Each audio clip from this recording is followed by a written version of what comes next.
Baik, salam sejahtera bagi kita semua. Perkenalkan, nama saya Gloria Panjaitan. Dan di sini eh, saya dengan NIM 11S23030 dan saya akan menjelaskan isi dari modul dan praktikum mengenai data understanding. Nah, inti dari bahasan ini adalah bagaimana kita mengolah dataset mentah agar siap digunakan dalam model machine learning. Tujuannya ya pasti agar kita bisa memahami statistik deskriptif data, melakukan visualisasi untuk melihat karakteristiknya, serta mengidentifikasi pola atau anomali seperti data yang hilang atau pencilan atau outliers. Nah, untuk persiapan lingkungan dan import data, kita harus melakukan langkah yang pertama, yaitu integrasi antara Google Colab dan Google Drive menggunakan library google.colab agar nanti kita bisa mengakses file dataset secara langsung dari cloud. Nah, kita menggunakan pustaka utama Python seperti Pandas untuk memanipulasi tabel. Oke, kemudian saya akan menjelaskan poin-poin pentingnya dulu sebelum saya menjelaskan secara detail seperti statistik, deskriptif. Ada nanti dua metode utama untuk melihat ringkasan data, yaitu df.info digunakan untuk melihat struktur data, tipe kolom, numerik atau kategori, dan apakah ada nilai yang kosong, non-null. Kemudian ada df.describe. Nah, ini untuk memberikan statistik dasar seperti rata-rata, seperti mean, nilai tengah atau median, standar deviasi, hingga nanti rentang nilai minimum dan maksimum. Kemudian nanti poin yang tidak kalah penting yaitu untuk analis distribusi atau skewness dan kurtosis. Nah, skewness atau kemiringan itu mengukur ketidaksimetrisan data. Nah, misal jika nilainya positif tinggi seperti pada curah hujan nanti akan kita bahas uh, artinya data itu menceng ke kanan atau memiliki banyak nilai ekstrem di sisi kanan. Eh, Kalau kurtosis atau keluncingan menentukan seberapa runcing puncak distribusi. Nilai kurtosis sangat penting menunjukkan distribusi leptokurtik yang menandakan adanya banyak outlier. Kemudian poin-poin yang penting lagi seperti visualisasi data atau melihat pola. Untuk mempermudah pemahaman, kita menggunakan beberapa teknik ya, teknik visualisasi seperti histogram untuk melihat seberapa frekuensi data dan juga box plot itu yang untuk mendeteksi outliers. Jika tidak ada titik di luar whiskers, berarti data cukup bersih dari nilai ekstrim. Kemudian ada nanti scatter plot dan heat map digunakan uh, untuk melihat hubungan atau korelasi antar variabel. Contohnya ditemukan korelasi positif yang sangat kuat sebesar 0,96 antara panjang dan lebar petal bunga iris. Yang berarti kedua fitur ini sangat menentukan dalam proses klasifikasi. Kemudian poin yang selanjutnya adalah pembersihan data. Nah, ini adalah poin yang Nah, cukup krusial karena mm, pembersihan data atau data cleaning ini menangani missing values atau data yang kosong. Jadi kita mengidentifikasi persentase data yang hilang. Misal jika lebih dari 60%, maka kolom tersebut sebaiknya dihapus karena kurang informasi seperti itu.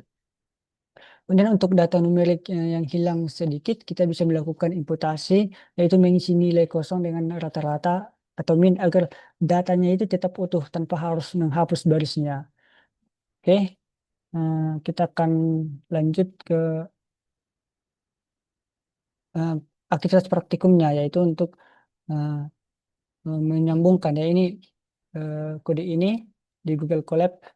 Kita menggunakan Google Colab untuk melakukan praktikumnya. Jadi pada kode ini itu dia untuk menyambungkan. Ini adalah langkah awal kita antara lingkungan eh, gu- kerja Google Colab dengan penyimpanan Google Drive. Nah, jadi kita seperti menyambungkan Google Colab dengan Google Drive. Nah, menggunakan pustaka google.colab. eh, jadi nanti ini dijalankan untuk memberikan izin ya, kepada notebook agar dapat membaca dan menyimpan file secara langsung dari folder Google Drive pribadi. Nah, foldernya itu di mana?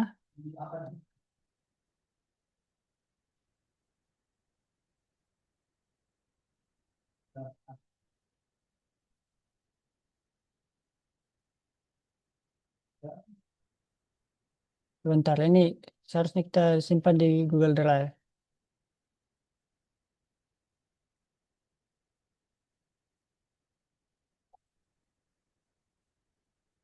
Oke, untuk Google Drive-nya kita akan lihat nanti setelah sudah terhubung.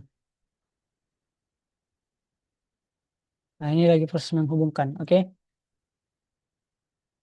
baik, kita akan lanjut ke kode yang kedua.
Baik, kita lanjut ke kode ini ya. Nah, apa yang terjadi di sini? Eh, Tadi kode ini melakukan inisialisasi library utama seperti Pandas, NumPy, dan juga Matplotlib dan Seaborn untuk kebutuhan analisis data dan visualisasi. Dataset IRIS dimuat langsung dari URL Machine Learning Repository dengan mendefinisikan nama kolom secara manual. Nah, output yang dihasilkan itu menampilkan 5 baris pertama data yang menginformasi bahwa dataset telah terstruktur dan benar. Oke, kemudian kita lanjut ke menampilkan informasi dasar tentang dasar dataset. Nah, jadi kode ini bertujuan untuk melakukan inspeksi teknis dan analisis statistik dasar terhadap dataset IRIS. Nah, informasi ini sangat penting untuk memahami distribusi data dan memastikan kualitas dataset sebelum masuk ke tahap pemodelan. Kemudian kita lanjut ke kode ini. Nah, kode ini melakukan perhitungan statistik pusat dan penyebaran khusus pada fitur sepal length untuk memahami karakteristik distribusinya. Jadi dari sisi penyebaran nilai standar deviasi eh, mencerminkan bahwa variasi ukuran panjang sepal antar bunga tidak terlalu jauh dari nilai rata-ratanya, sehingga data dapat dikatakan cukup stabil ya dan tidak memiliki sebaran yang sangat ekstrim. Oke, kita lanjut ke distribusi sepal length eh, histogram. Nah, kode ini menggunakan fungsi .his untuk memvisualisasikan. Jadi ini adalah visualisasinya sebaran frekuensi data sepal length.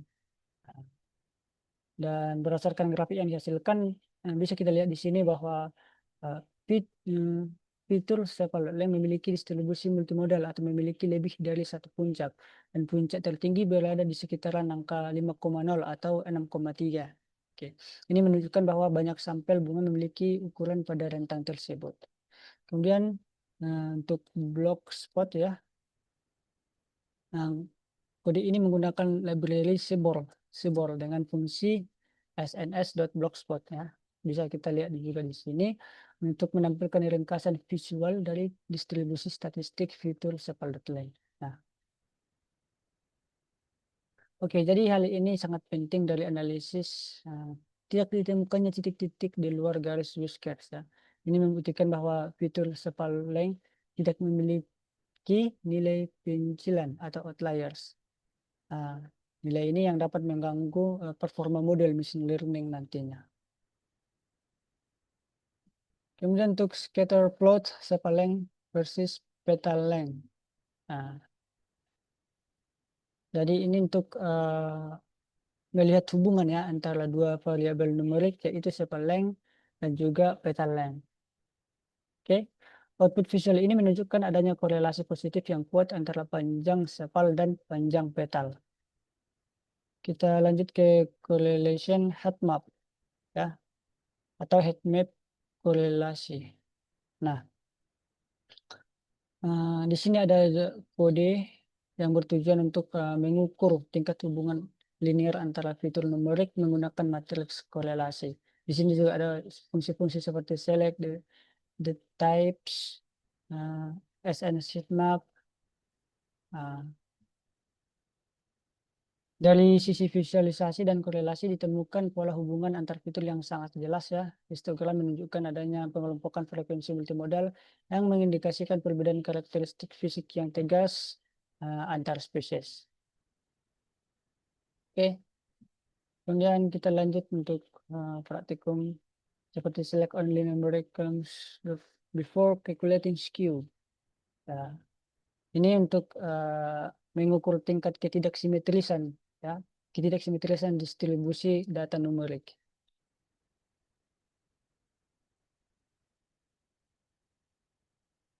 Nah, kalau ini untuk identifikasi bentuk kurva seperti dan juga deteksi outlier dan juga pemilihan data. Oke. Kalau ini rangkaian aktivitas yang merupakan tahap analisis data eksploratif yang dilakukan untuk memahami karakteristik serta kualitas dari dua dataset. Oke.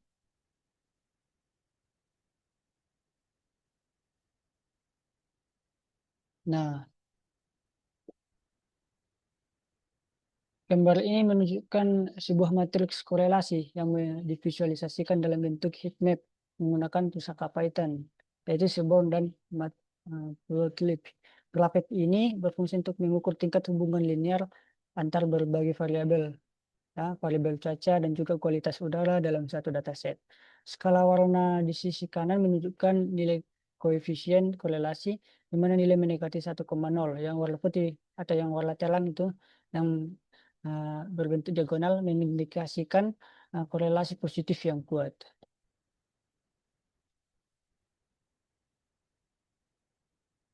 Nah, untuk ini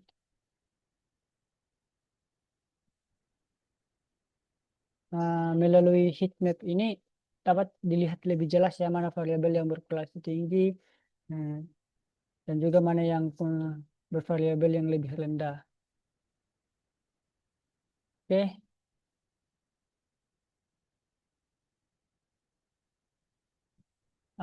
dia